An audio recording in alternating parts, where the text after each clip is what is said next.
मुस्तफ़ा कत्ल केस, क्या अरमगान डब्बा कॉल सेंटर चला रहा था?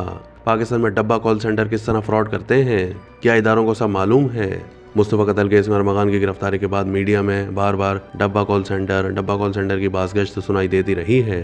इस किस्म के कॉल सेंटर्स न सिर्फ अरमगान चला रहा था, बल्कि ऐसे सैकड़ों गैर कानूनी कॉल सेंटर्स मुल्क भर में चल रहे हैं और उनका इल्म तमाम मुतल्लिका इदारों को है और बेशतर को उनकी सरपरस्ती भी हासिल है, जैसा कि अरमगान के सेंटर को थी।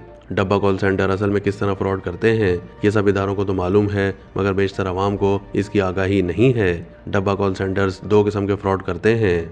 फ्रॉडी है कॉल सेंटर्स के मालिकान और इसके अलावा कोई भी अमेरिकी शहरियों के क्रेडिट कार्ड के तमाम मालूमात डार्क वेबसाइट से खरीद सकता है, जो कि $100 से लेकर $1000 तक होती है।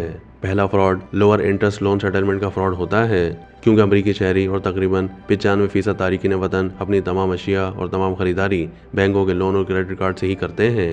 डब्बा कॉल सेंटर का नुमाइंदा किसी बैंक का नुमाइंदा बनकर अपने शिकार को फ़ोन करता है कि आपके लोन की रकम $20,000 हो गई है। अब आपके खिलाफ कानूनी कार्रवाई होने जा रही है। अगर आप चाहते हैं ये ना हो और ये यकमुश्त $10,000 देने पर तैयार हैं तो आपका पूरा लोन खत्म हो जाएगा।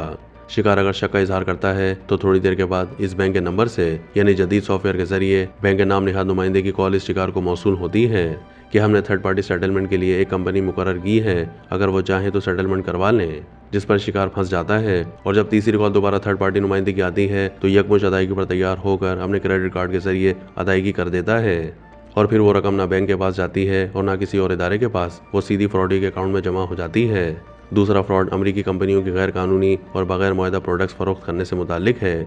बेशतर कॉल सेंटर्स न सिर्फ पाकिस्तान में बल्कि इंडिया में भी ये गैर कानूनी फरोख्त का काम कर रहे हैं।